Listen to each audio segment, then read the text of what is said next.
and a governor, I've said this in many videos, is a part of a vehicle that tells the vehicle how fast it can go. If you remove the governor, the car can all of a sudden go beyond its pre-programmed limits.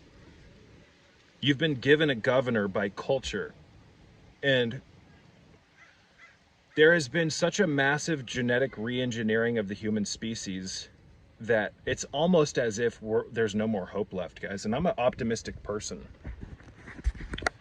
I'm a really optimistic person, but we've got to also look at the hardcore truths here. And we have to acknowledge the fact that the human species has been turned into a slave species without their consent, and they're not aware of it. They're not aware of it at all. And if you do ignite the lamp of Heraclitus and crawl up or climb up the stairway of heaven, the spine, and reignite the Kundalini, you'll know exactly what I'm saying with exactitude when I say confidently that we've been turned into a slave species. Christ consciousness is a very real thing, folks. I like to refer to it as Horus consciousness, or Heru beheaded. And the powers that be, or the vampires in charge at the very tip of the pyramid, they know that human beings are capable of these profoundly holy states of consciousness of body and mind. And they've worked overtime to suppress the information, the awareness of Kundalini, Christ consciousness, but they've also given us all the tools here in this prison system to help us willingly turn it off ourselves without our consent.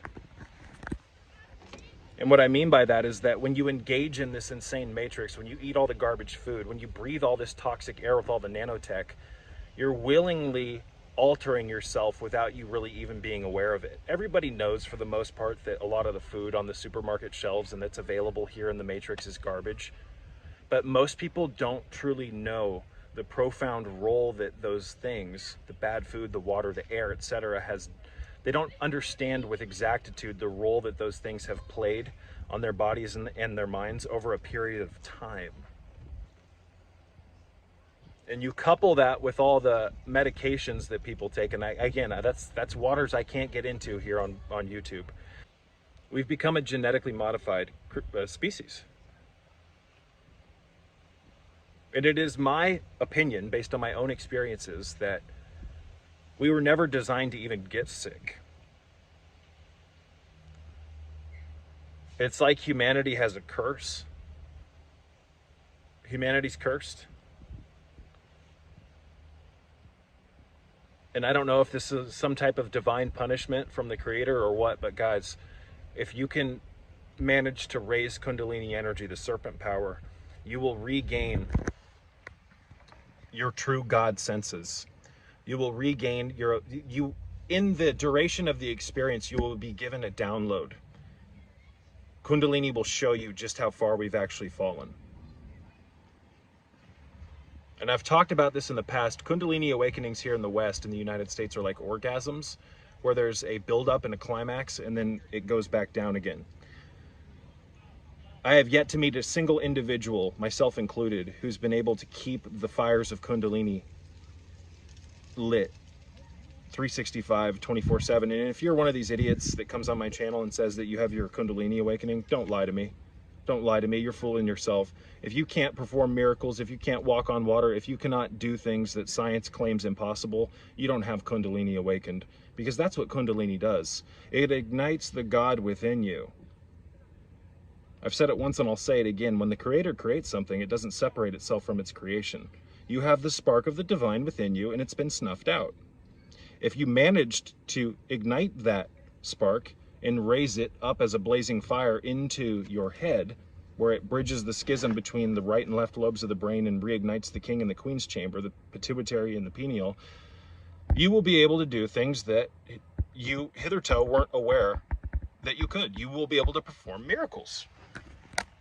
This is where Christ got his power. It's through Kundalini, the spark, the Promethean fire. So don't get on here and tell me that you have your Kundalini awakened. You're full of shit. And most people are. It's part of the curse that we're all under right now. People are full of shit. Walking vessels of their programming, of their habituation, of their genetic alteration. But if that Kundalini can reawaken every part of your body and your mind, it'll allow you to pierce deeper into the electromagnetic spectrum, and that's largely how we're imprisoned. Our senses can only operate with and interact with the visible light spectrum. You ever look at the whole electromagnetic spectrum, guys? That's what we're supposed to be our body and our mind's capable of seeing beyond the visible light spectrum, but it's only when the brain is nourished through God's grace, which is Kundalini. Christ consciousness, Christ being the risen Kundalini. You see, they've got you looking at Christ outside of yourself when in fact it's in you. The kingdom of heaven is within. Your Bible told you that, folks. You see, a lot of you guys want to act like you're biblical, you want to act like you're religious, but you're following the fucking a bastardized version of, for instance, Christianity in this case, which it's all stolen information from multiple different mystery religions put into a hodgepodge, a mixture, and then they took the core concepts of religion and bent them and tweaked them. So people are just operating on bullshit, guys. Like Gnostic Christianity is the root of Christianity. And what does Gnosticism teach you? That you have the ability to know God personally, but it's through a process, right? Called Kundalini. It's a telephone system that was miraculously engineered within our biology to be able to connect us to the monad, the Pleroma, while in third density. This is just a fucking joke. I'm so sick of this shit. I'm so fucking sick of this world. And the more conscious you become, folks, the more you're going to hate the world. And it doesn't make you a miserable person. Oh, listen to Serpent. He hates the world. He's so miserable. I'm not miserable at all. I am a blaze, a roaring fire, ladies and gentlemen. What do you think happens when you become conscious? You just find a way to passively accept all this insanity as at an ever accelerated rate, drive ourselves deeper into hell. And that's what this world is currently. It's hell.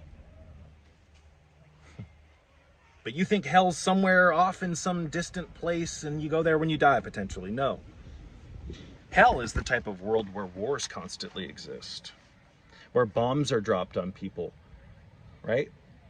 Where people are blown into little pits, little pieces of dust, essentially. If you realized the beauty of what the human experience is supposed to be, you would realize that we're in hell. But again, where's that reference point, right? Where's the fucking reference point? It's not there. People watching television still like just totally plugged in to the prison system entertainment. You can directly experience the acquisition of your lost power. Your senses will open up and you'll be able to understand more of what the Matrix is trying to convince you and hoodwink you into doing so that you lose your soul as a byproduct. Catch my drift? It's called participation. You don't have to participate with this nonsense. And you can get to the point where you've established a state of health that's beyond what the system's norm of health is. I'm talking about power. I'm talking about ether. I'm talking about fire. Kundalini, folks. This is what they want to stop. Don't you see that? Aren't you paying attention? I hope so. Or are you like millions of these lost souls that are on the earth plantation as slaves? This is a broken system and it's designed this way intentionally. This is a test. Do you not see that? Your heart is being weighed on the scales of Mayat. Do you not see that? Do you not sense it? Do you not feel it deep within your bones, within your blood? Do you not have a genetic memory of this? You know, you're a lot more aware of what's going on than you give yourself credit for, but you've lulled yourself into a state of slumber. And your day-to-day consciousness now resembles a deep unconscious sleep. There's no lucidity. Getting healthy requires you to become lucid. It takes action. Lucidity requires action because once you become lucid to the truth, you're at a fork in the road, aren't you? You either keep going down the current or you swim up current. Swimming up current takes effort. Builds your muscles though. You see, the easy path is for the sheep. They're floating down the river.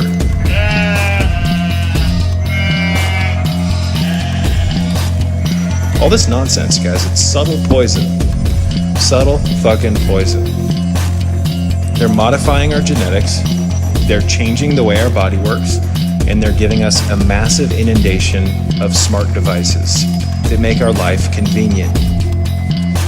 But these smart devices, as they evolve, you guys, they get more and more weaponized, and before you know it, everything on your phone will be able to be implanted into you. And I know that sounds very science fiction, but that's the future, you guys. That's what all the bigwigs are talking about. That is the aspirations of these insane fucking oligarchs that are running the show from behind the scenes. This is insanity. This is absolute insanity, and I have no more patience for the sheep. These people are destined, wired, whatever you want to call it, for their own destruction. They participate with it, and they love it. And they will fight, kick, and scream to defend the status quo.